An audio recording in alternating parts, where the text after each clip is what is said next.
Welcome, fans, to another edition of Ryders Rasslin Review here on the Cheap Heat Productions podcast empire. My name is Jack Kilby, Executive Vice President of Great North Wrestling, and we have with us the usual suspects here. Before we get to the big bad wolf, Mr. Ryder, and his take on so many news stories with WrestleMania mere hours away, so to speak, I have to start with, and we'll start with the accolades right at the top, the man of the people, the tireless public servant, the OG podcast guru, and now highly successful pro wrestling event promoter. There you go. And not only that, but an enforcer in that ring. I would be talking about Mr. Cheap Heat himself, Morris Shortle. Morris, give us the goods. Thank you very much, guys. Helped promote and ran the first wrestling show last Sunday. It was fucking brilliant.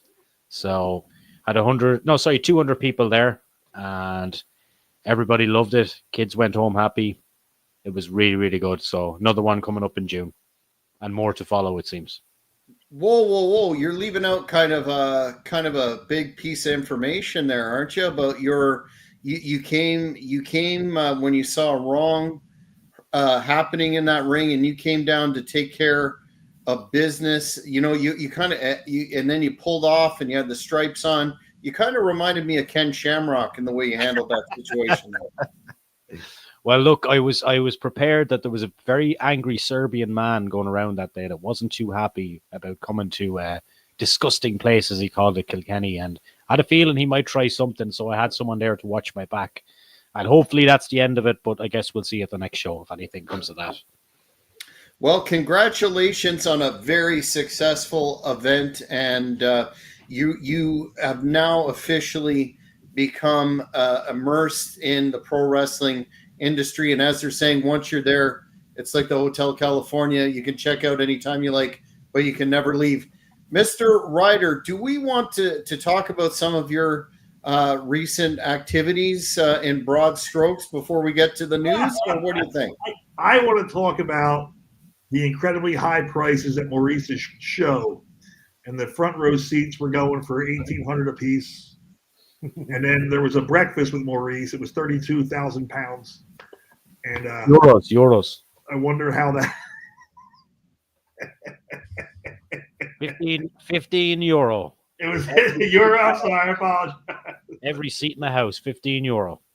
2 hours of entertainment. Well, congratulations on a good show, my friend. It's good to see you guys. The three of us haven't been together in a couple weeks here. Yeah. Logistics are a pig sometimes, and Morris, of course, is one very busy individual. But since you brought up the reasonable cost of a seat at your show, why don't we jump into something that I find very interesting, and that's the fact that even though ticket sales for WrestleMania next week have picked up a little bit, they're still lagging far behind most recent years, and they're on track right now to have one of the least attended Manias since Hogan versus Slaughter at the LA Sports Arena back in the day. They're blaming not only the cost of the ticket, you're talking $8,000-10,000 US seats, but what's been described as a less than compelling build for WrestleMania. Guys, what's your opinion on that? Do you think they're going to sell 20,000-30,000 seats in under a week, but they'll still say that they're highly profitable? They will be highly profitable one way or another because Netflix is picking up the bill, right? So they're getting a lot of money off of that. UFC, the reason it's out there is because UFC's out there. Not a great location ever for pay-per-views, Vegas. They just wanted to do it because Dana White's out there. And that's the new Raiders Stadium. I think night 2 is sold out. Night 1 is where they're having a tough time selling, right? Not quite, but it's ahead of night 1 for sure. I think night 1, and what's really happening night 1? I don't even know I got to tell you, I can't tell you who's even wrestling on the show except for maybe 5 people. They haven't really even hard. The triple threat main event is going to main event night 1. But look, under no illusions, the problem is the price. Who's wrestling for the tag team titles? Can somebody tell me, is there a tag team title match at WrestleMania? I think there is one. I can't. It's so memorable. I've forgotten, but it's a lot of 3-ways and 4-way. There's a 4-way for the Intercontinental title, and then there's that Gunther versus Uso that nobody's talking about. And basically, the only heat on any match there, Raiders versus New Day. There you go. Thank you very much. The only heat on any match really is Cody versus Cena, and even then, people are saying, "Where's The Rock?" Where's the Rock? He hasn't been The Rock will be there. About it. I don't understand the build. I don't understand Cena's heel turn. I was starting to get on board, and then it just went flat when he just obliterated Cody as a face last week.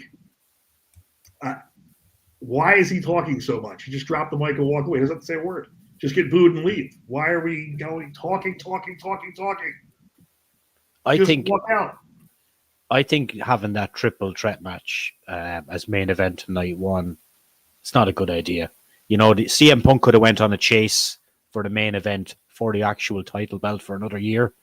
I don't see why that match should be main event in night 1 with nothing on the line. I think it's main event in night 2. I don't think it's night 1. No, night 1. Is it going to be night 1? Yeah, Cena and Cody would be night 2.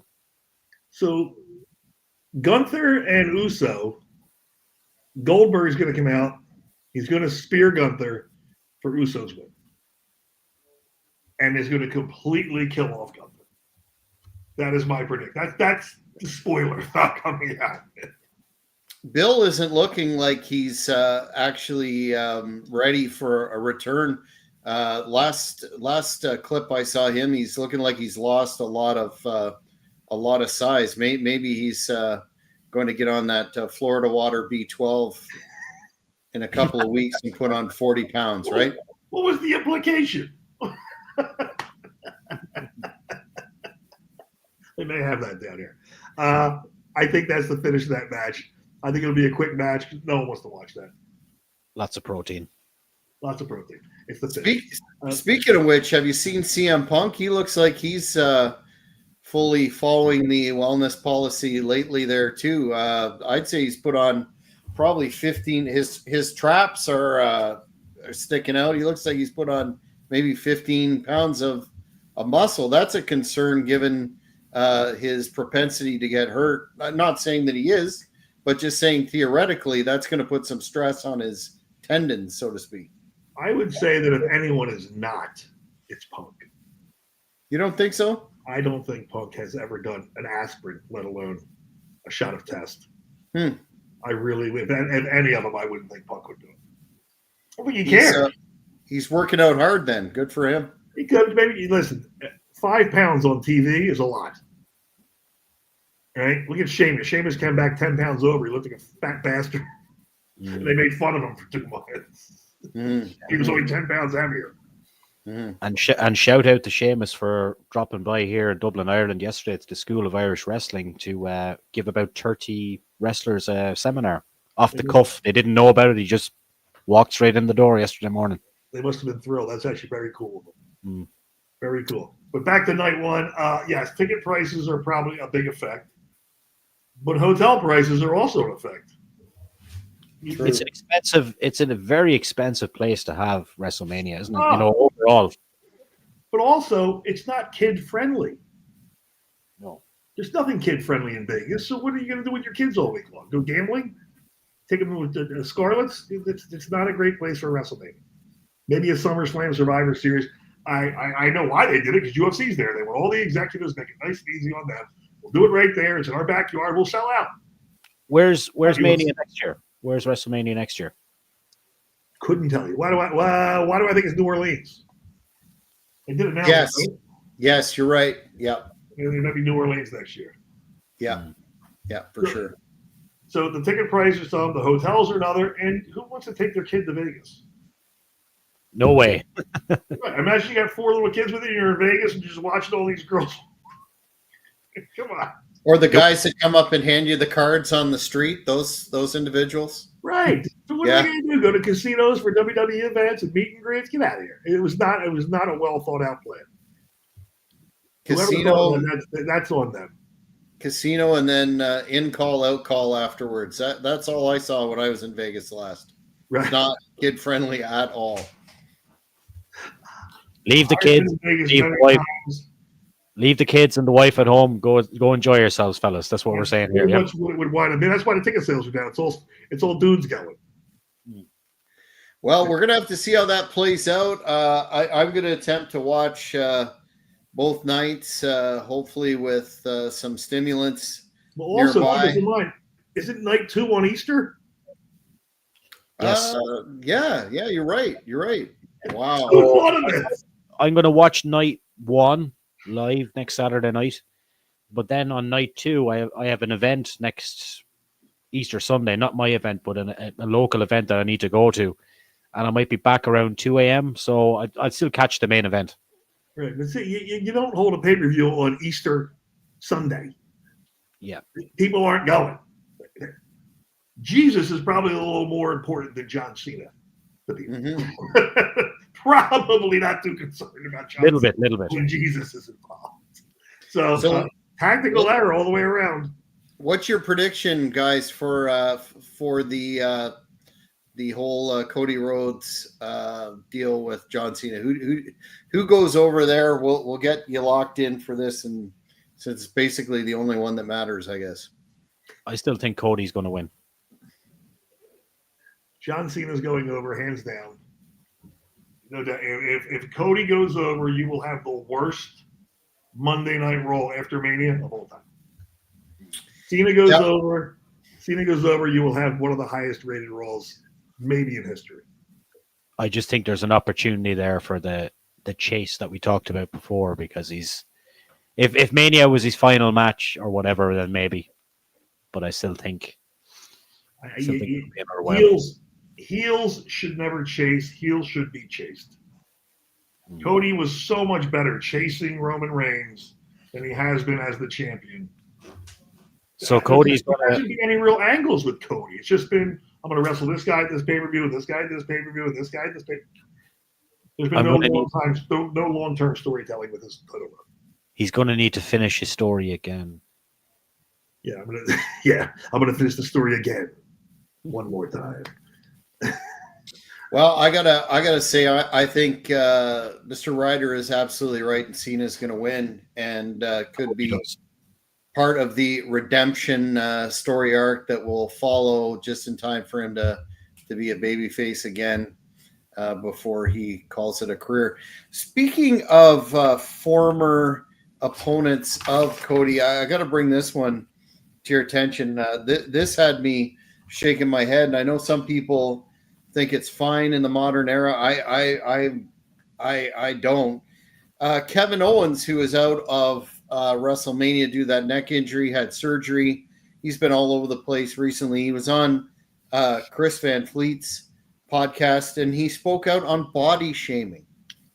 And he said that he still gets comments, hurtful comments, I guess he didn't say that, about body shaming, but he feels comfortable with how he looks, and it doesn't hamper his work. I'll read you the quote here. He says, "Yeah, I mean, I still get it all the time, but really the people that feel that's a knock or an insult, they're just stupid.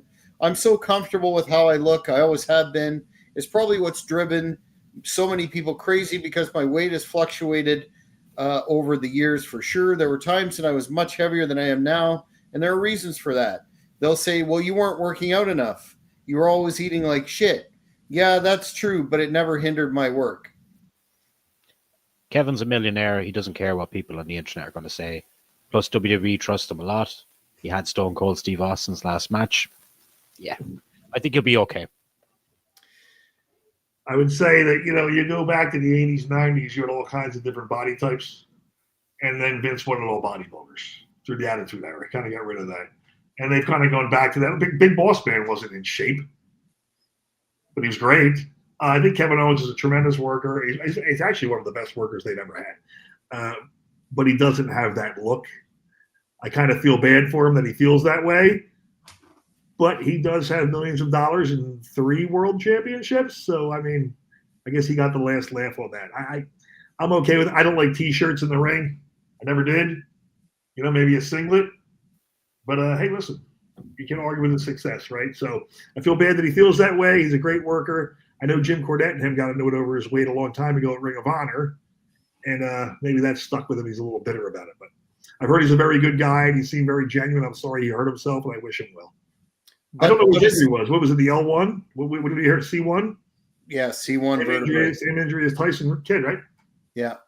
But aside from all of that, how about the fact that maybe this is something that you shouldn't really talk about?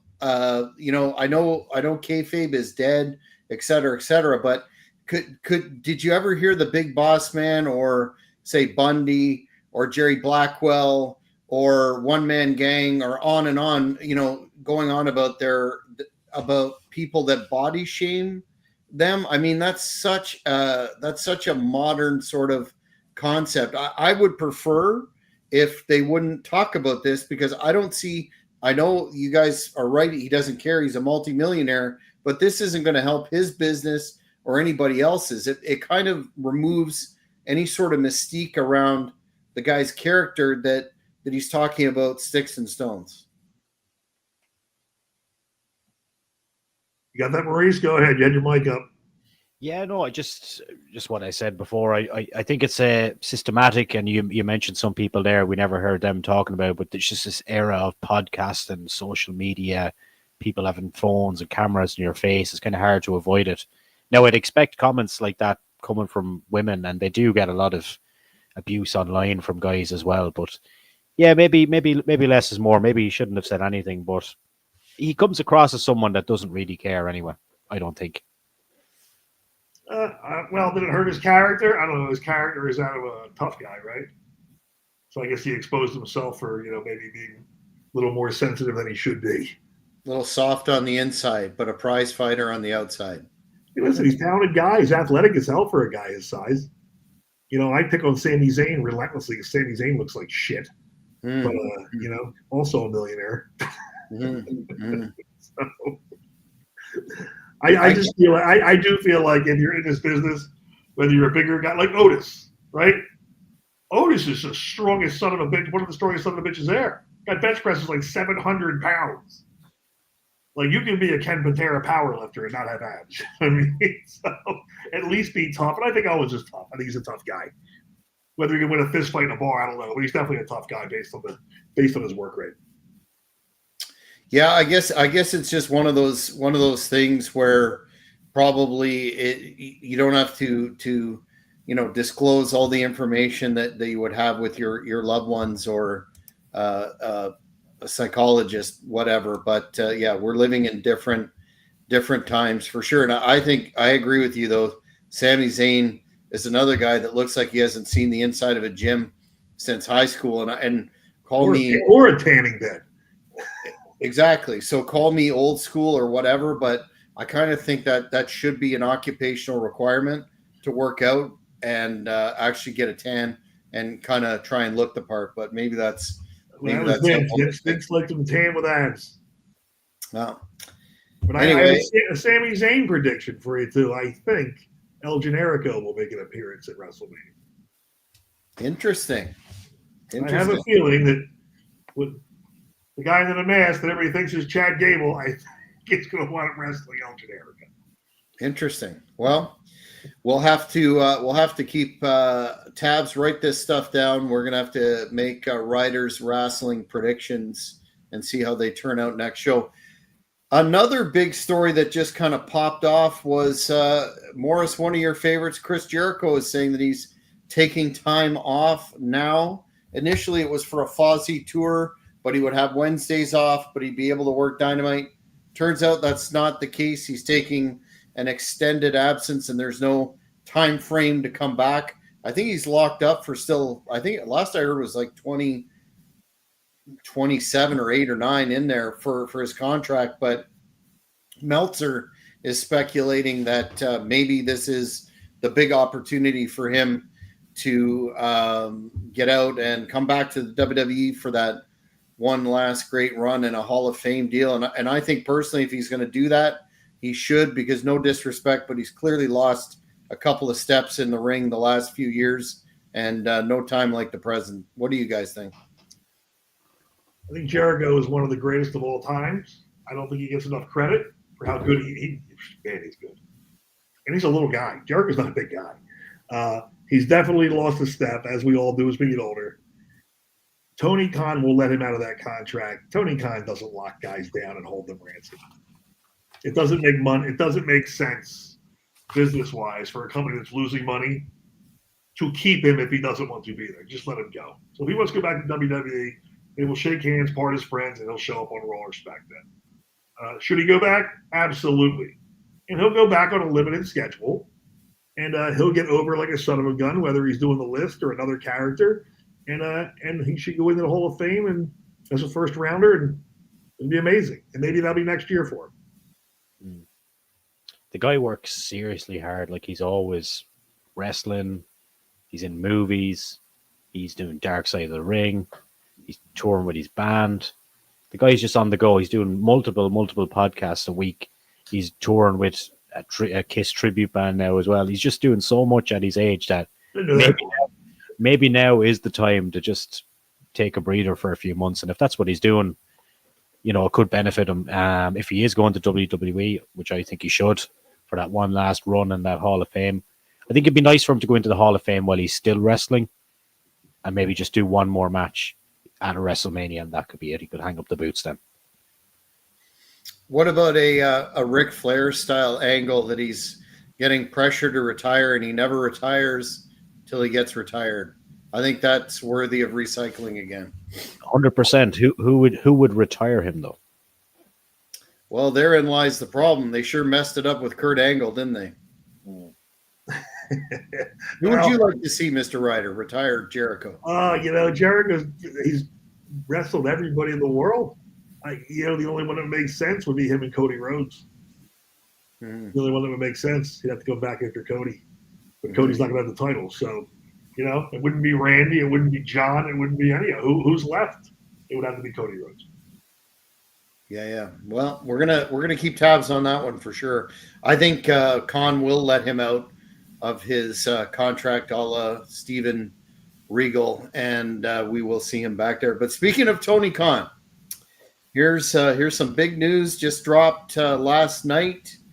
He announced that following Collision in Springfield, Massachusetts, that he came out on stage with a brand new women's title, the Pure title, and that makes the third women's title in the organization. ROH alone now has 8 titles. The Pure rules I don't completely understand, or ever, even when it was the original Ring of Honor, understand, but apparently there's special rules around there in terms of not using closed fists and some other stuff that I don't understand again. But he's also booked another tournament for the Super Card of Honor on May the 2nd in Atlantic City. So I really, one of the things that I never cease to be amazed by with Mr. Khan is his love of tournaments, because nobody else really loves them. And we've got yet another title. So I think between AEW and ROH, that's 127 belts, give or take. 128 now. It's like a what do they call that? A participation trophy now. Everybody gets a title. And what's with all the ladies' titles? First of all, doesn't Mercedes Moné have 2 or 3 of them? Like, she's holding on to a bunch. Toni Storm is the only one there doing anything, and she's the biggest star they have. Period. She's the best on the mic. I think she's the best worker in the whole damn company there, which is, she's great, but it's sad for everybody else. Who are you going to put this belt on and get over? No one's getting over with this belt. You're going to bury this person. I still haven't watched any AEW in must be over a year now, so I don't know.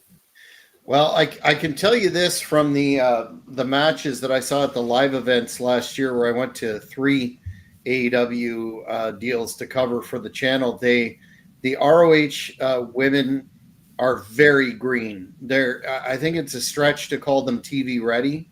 And I agree with you, Mr. Ryder. I have no idea who's going to compete for this and how they're going to get it over. It's just going to be another expenditure. But what do you think about this fixation on tournaments? He has a tournament every year, 1 or 2 a year. Is that an old Observer message board, Supermark fantasy booker thing, or what do you think? It have to be. He must have this vision of the King of the Ring. WWE stopped the King of the Ring because it couldn't draw anymore. People were sick of it. It got what they call it got Billy Gunn. It jumped the shark with Billy Gunn, unfortunately, and it's never come back in the same capacity. Think of a different angle. Winning tournament, you can do a ghost tournament. Just give it to somebody. Just hand it to a girl. You'll have the same impact. You'll have a bigger impact if you give it to a girl. She doesn't earn it and runs around calling herself the champ than her going through 3 terrible matches to win this stupid little belt. You could do the Patterson Puerto Rico Intercontinental thing, and it would have the same effect and be less money. Patterson, Puerto Rico won it in a mystery tournament. Yeah.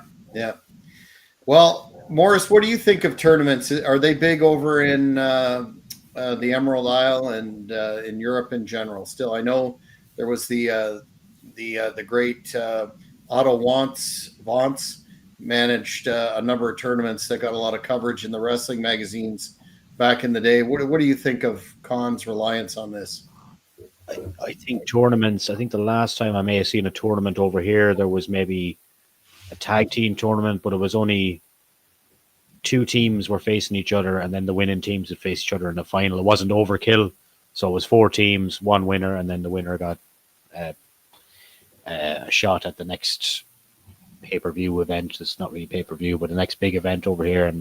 But no, they're not really a massive thing. What I want to know is, though, is there long-term storytelling going on now in AEW, or is a tournament another way of just kind of throwing stuff together? Just the long-term story is they're counting down until Khan's father tells him he's done paying for it. Okay. I'll tune back in for that.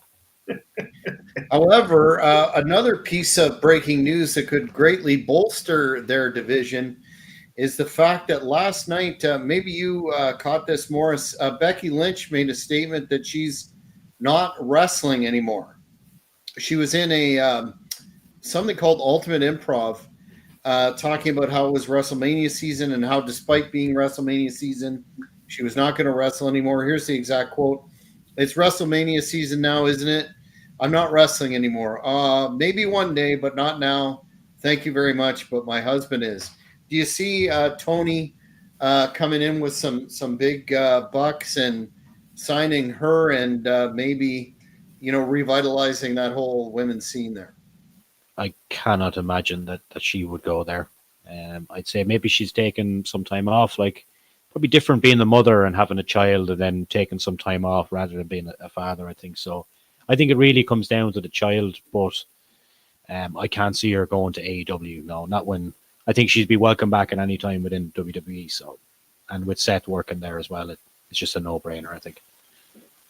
There were those rumors, Mr. Ryder, that she was going to sign there, and then last year, and then it never came to pass. Do you see her making that jump or staying put? No, she's not going to leave. First off, she's still on the payroll at WWE. Because she's not getting paid by WWE. And then Seth, of course, is one of the top 5 highest paid wrestlers in the world. They're not going to turn their back on that. Triple H loves them. They're lifers there. Whether she goes in a backstage role or a consulting role, she's not leaving. Yeah, I think she also shouldn't do stand-up because I saw that and it was atrocious. That was like, kudos for trying. Not your forte. Yeah, when stand-up's bad, it's really bad. But look at they brought in Sasha Banks, Mercedes Moné, and they had Saraya there for years, Paige, and they never put those two together, to my knowledge. So, explain that one. Can't explain anything there.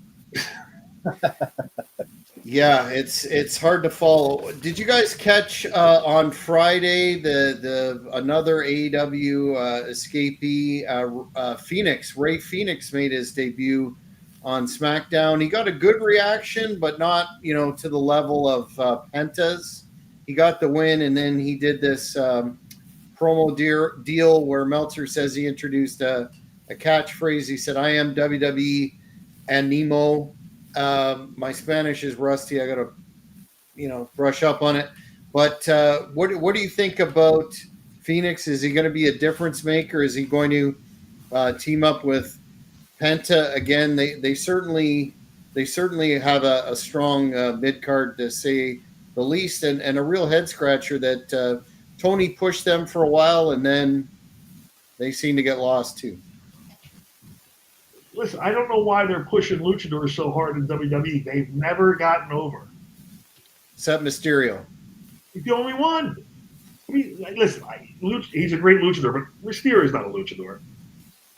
He doesn't do 12,000 spots in a row. He did in ECW and maybe in WCW, but he changed when he got to WWE, and they put him with monsters, Brock Lesnar and them. So that's why he got over. The lucha stuff, it gets old. It's the same match over and over again. But Phoenix had a great debut. Don't get me wrong. Much better than Penta's. Penta's was a botch fest. Phoenix lit it up, and the kid, he worked. Kudos to that kid. That kid did great as well.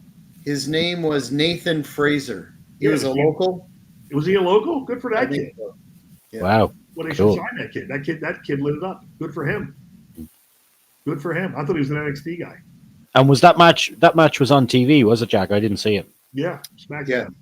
Yeah. So it was a throwback there. So it was like I don't want to say an enhancement guy or just someone that came in to work him that nobody knew.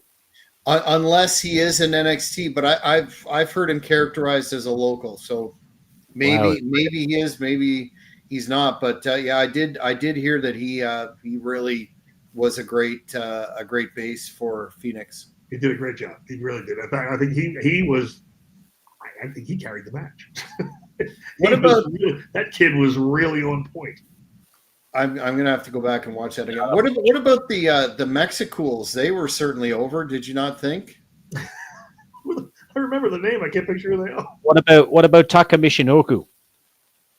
Taka Michinoku. You guys know the story about him splitting his pants?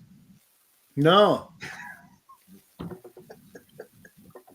So Taka, he never wore underwear under his tights. He would just go commando.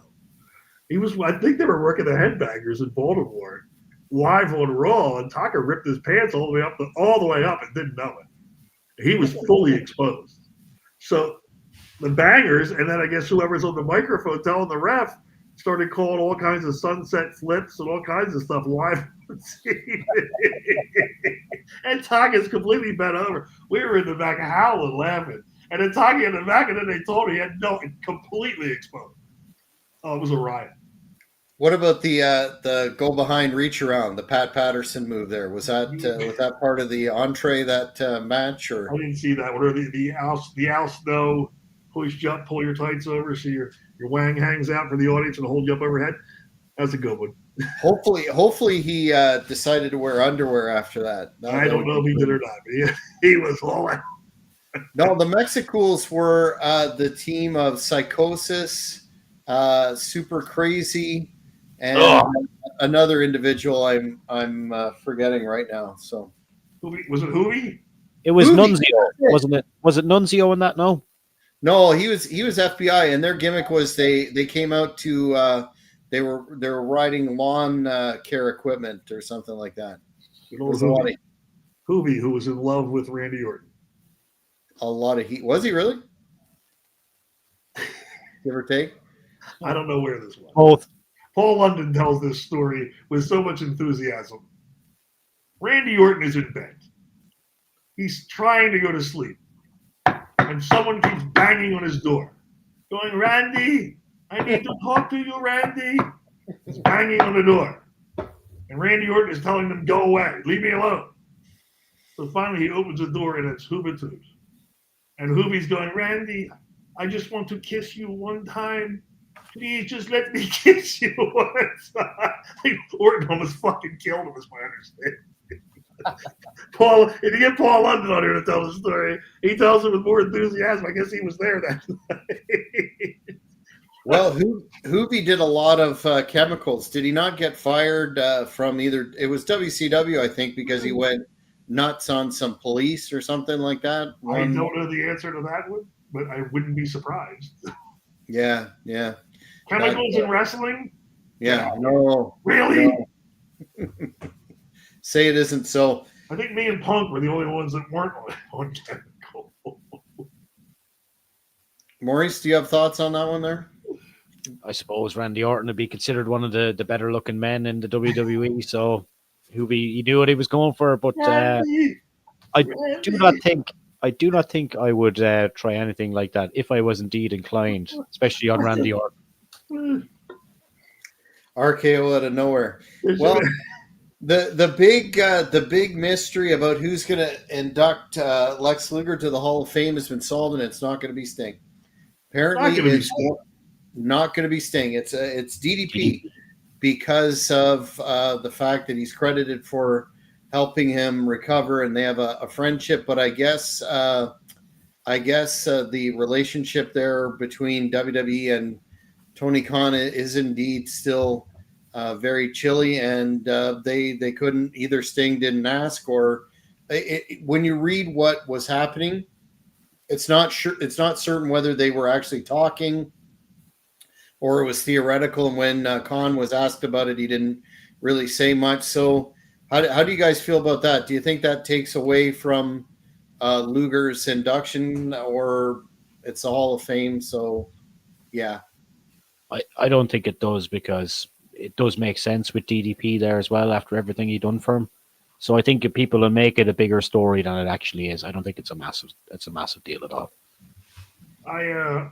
I don't think Sting is as over as everyone thinks. I don't think, taking nothing away from Sting's career, I don't think Sting was ever that impressive. Honestly, I think Ron Simmons should be inducting Lex Luger to the Hall of Fame. But DDP is a great choice as well. I mean, DDP has helped him walk again, as he's helped a lot of people.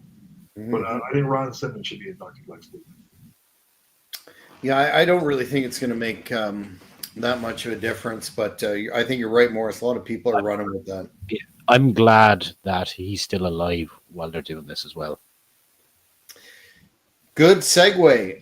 The other controversy around the Hall of Fame is the Legacy Hall of Fame inductions. A couple of days ago, they announced that Dory Funk Sr., Ivan Koloff, and Kamala would all be put into that Legacy wing, which means no ceremony per se.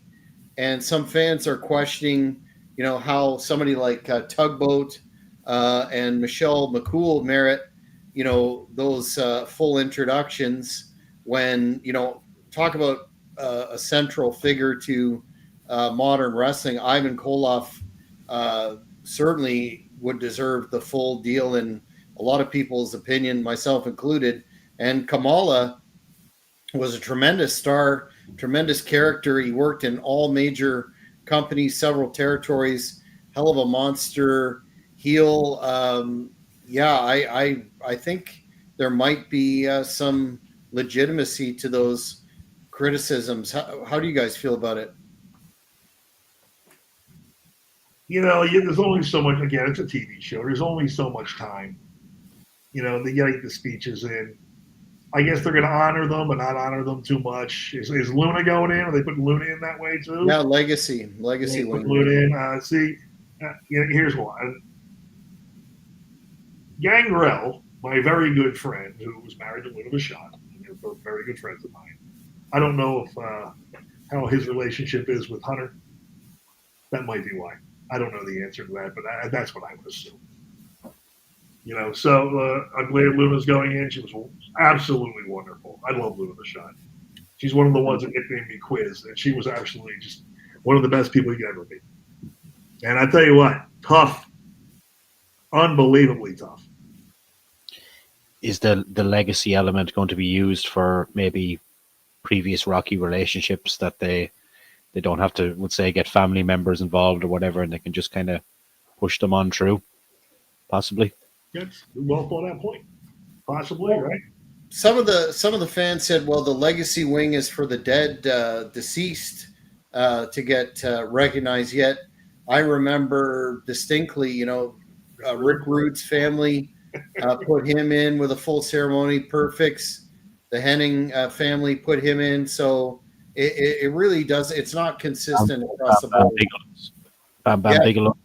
Yes, forgot about him, but yes, yeah.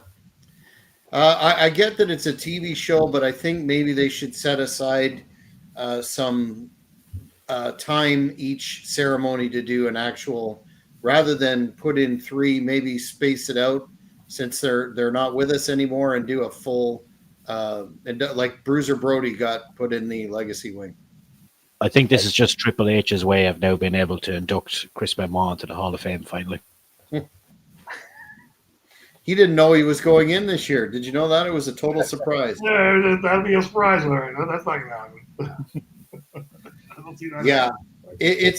I think the whole urgency or legitimacy around the Hall of Fame would be more if they actually broke down, and I know I've debated this with several people, an actual physical building. They've got all the infrastructure there in Florida, would be the perfect place for it. And I think it would make money as an attraction, but I guess that's, especially now with TKO, it's probably not on the agenda.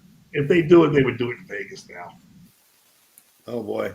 Right. They would put it in Vegas, and they would have UFC Hall of Fame and WWE Hall of Fame in the same building. What do you think of the other announcement from about a week and a half ago that they're going with immortal moments and inducting matches? What's your take on that? That was also a UFC deal originally too. I like that, and I think they picked a great match to start with. Mm.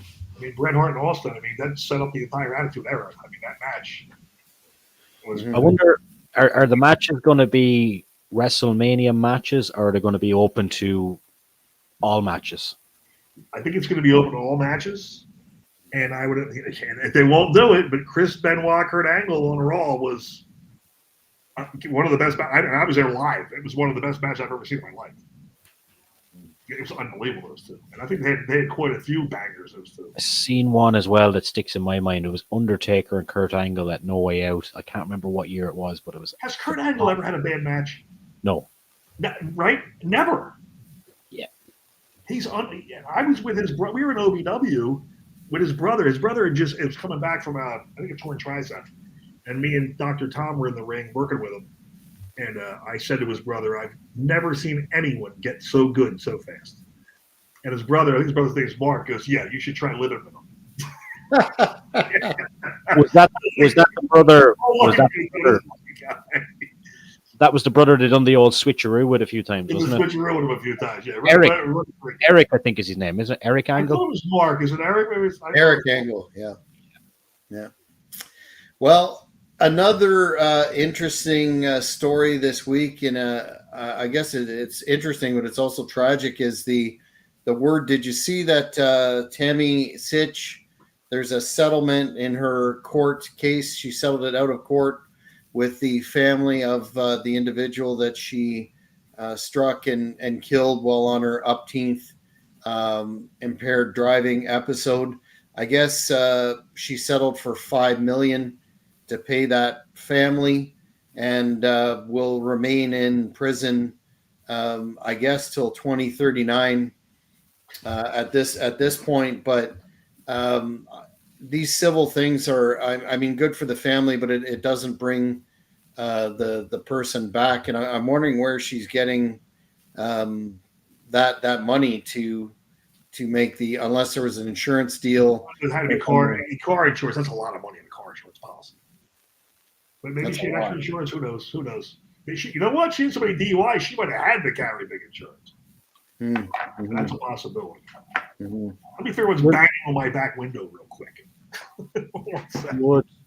Would her paying that money entitle her to get any time off that jail?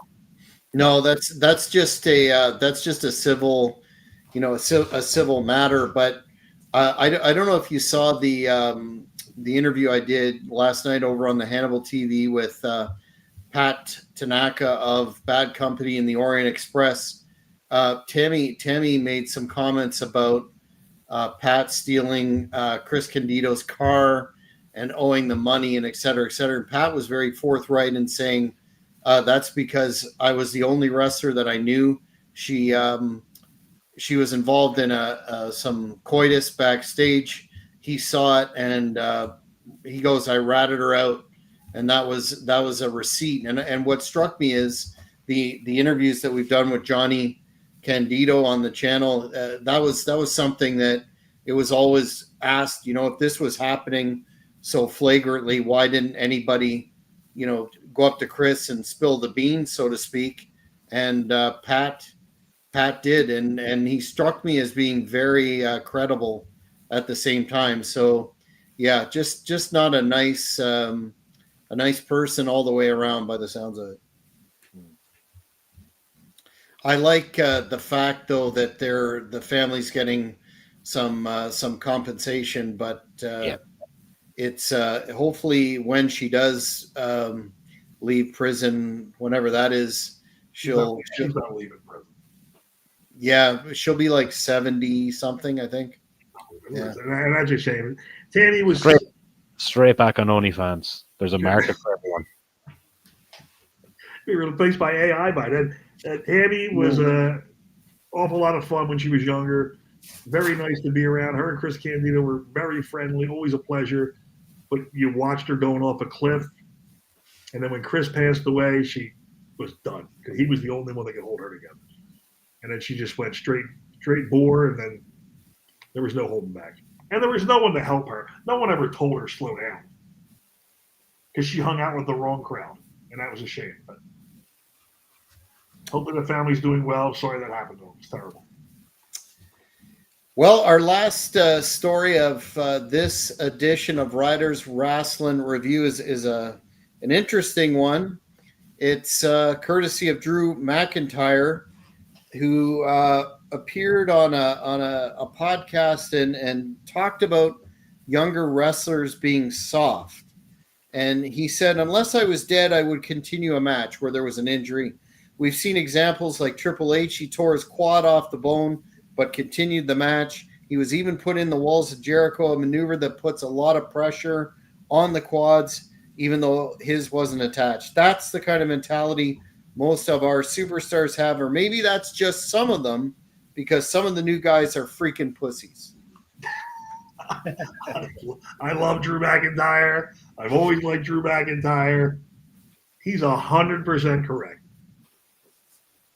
100%. And they don't just show that in the ring. They show that in the back with their feelings and their crybaby social justice nonsense. You can tell who they are before they even walk through the curtain.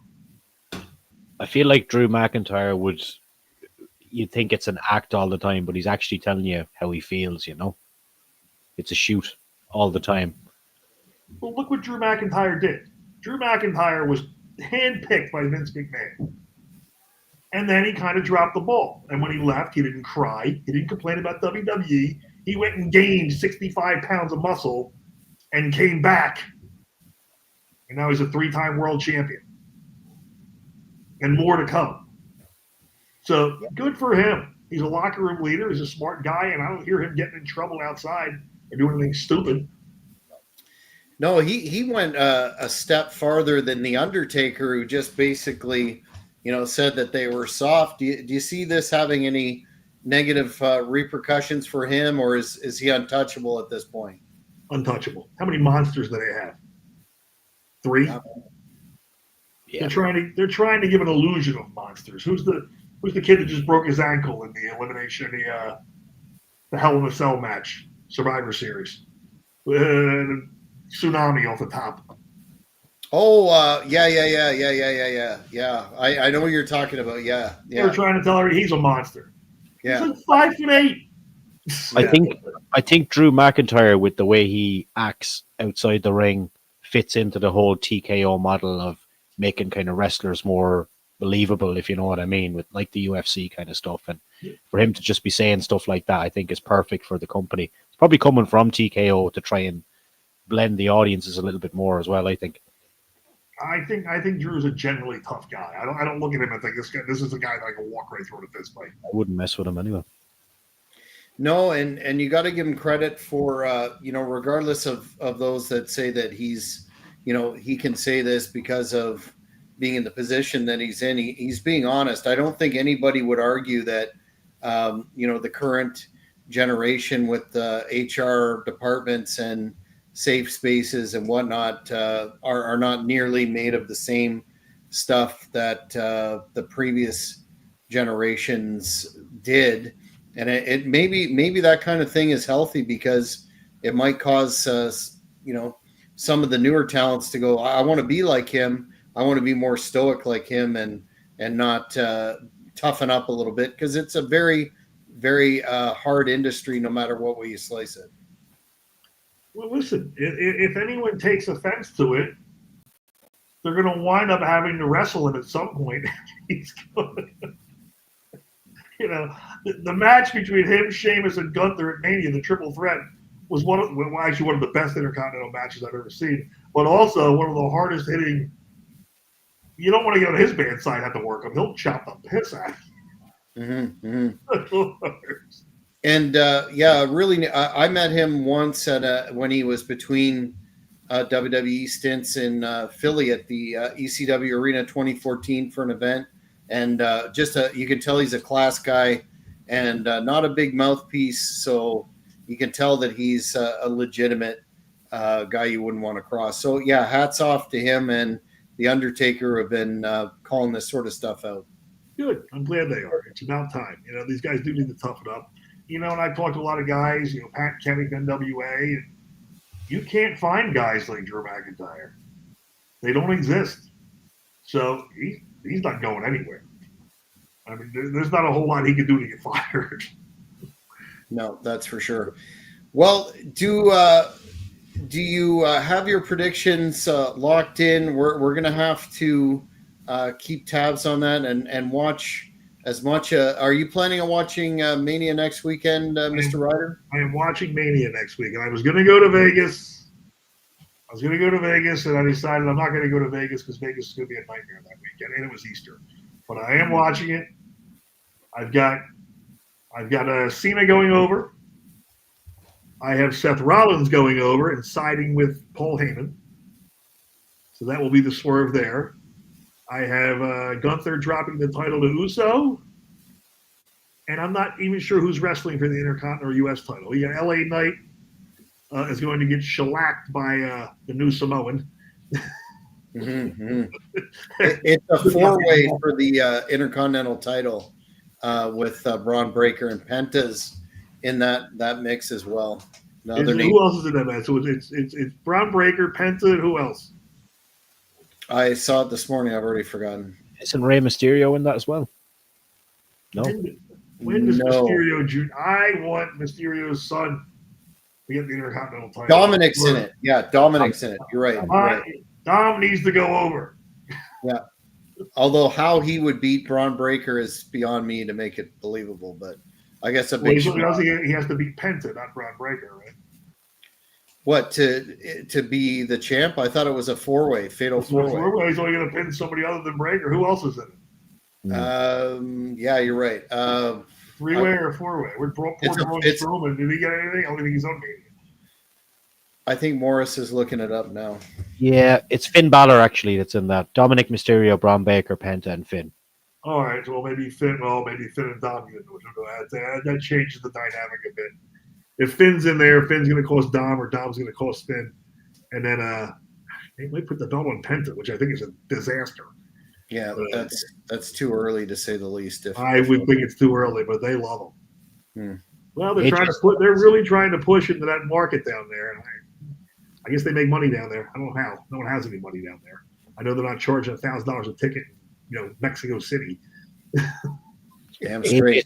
Versus Logan Paul is another one there for night 2. That will be a barn burner, and I think Logan Paul goes over. I think what we should do is get a full listing of both nights and lock our predictions in beforehand, and then review them on the next show. And there should be some kind of prize. All right, Oh, we yeah. can do that. We can do Okay. that. An international award because we're like the NATO of podcasts. We're all over the world here. And the prize has to be alcohol of some sort. So I think Oh, with yes. the three of us, that won't be a problem. So. Let's get used to. I'll have to find Hulk Hogan's beer to mail to one of you. Ooh, now there's an idea. So we're gonna do that, fans, and next show we'll go over our results. But until next Ryders Rasslin review for the Big Bad Wolf and Mr. Cheap Pete himself, the very tireless public servant, Morris Shortle. I'm Jack Kilby. Thanks for watching, and don't miss the next show. Thank you very much for watching this video. Please subscribe to the channel if at all possible. It would really help me out. And don't forget, you can check out my back catalogue of videos recording podcast interviews with famous wrestlers, musicians, TV personalities, and everybody in between. Thank you very much.